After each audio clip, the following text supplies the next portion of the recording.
Hey tech heads, Fina here. I'm back with hot news about the MG4. Have you heard about the R59 update?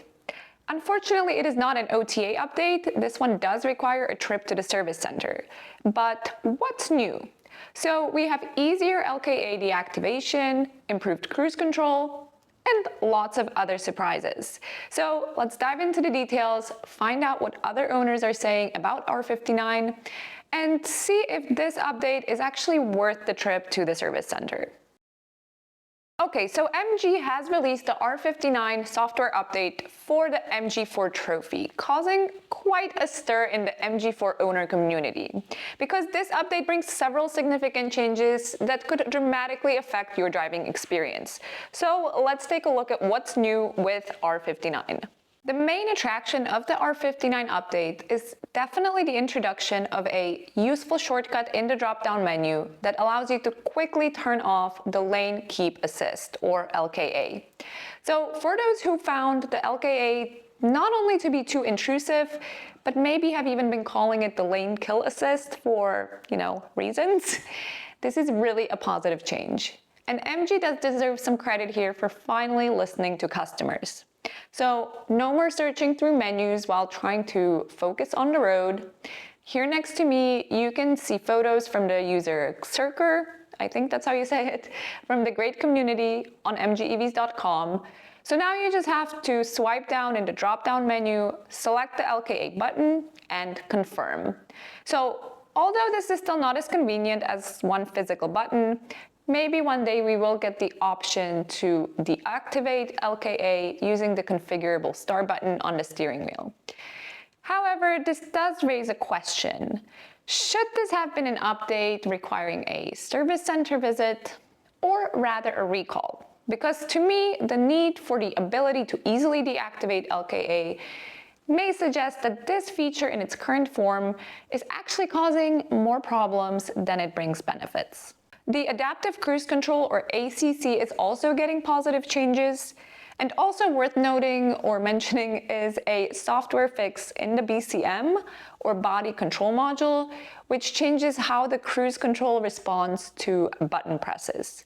So previously, each press of the button adjusted the speed by just 1 mile per hour instead of the usual 5, which annoyed many drivers.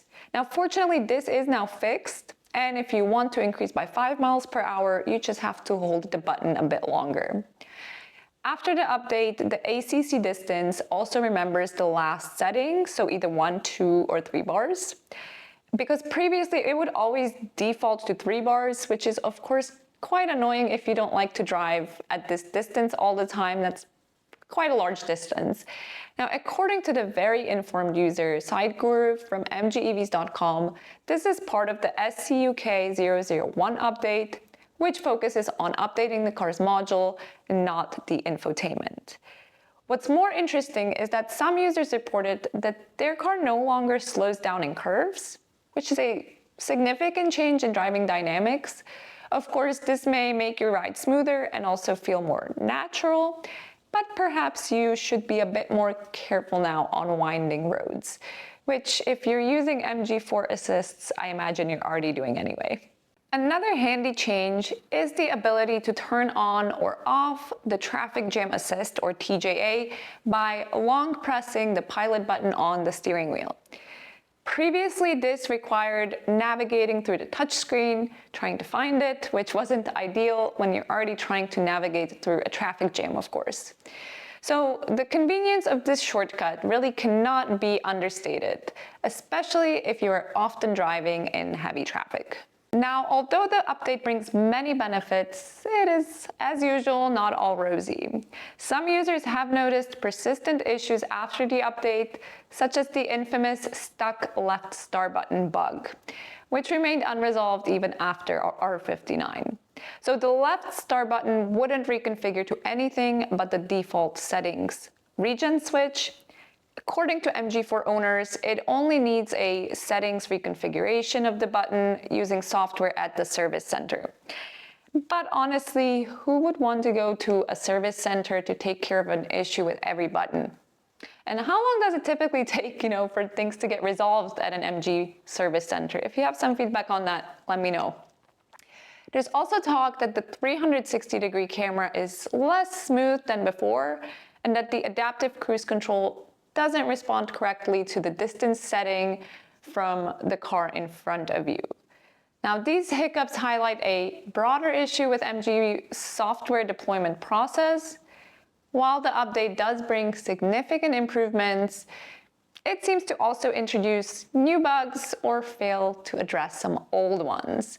These inconsistencies can really make owning an MG EV a bit more of an adventure that, nobody asked for. Now, furthermore, we have the known reluctance of service centers to update other modules in the car, which is necessary for the proper functionality of these infotainment updates marked R. Personally, I think that if the MG4 doesn't have all modules updated and only the infotainment software gets hastily updated, it really might do more harm than good. User Glyn007 from mgevs.com summarized his experience of the R59 update very positively, saying that he took the car for a long drive out, and all the bugs that he had with the R46 have been fixed with R59. The Bluetooth connection is now stable, high beam now works correctly. When in cruise control, the car is no longer slowing down on a slight bend. The lane keep assist is far less aggressive.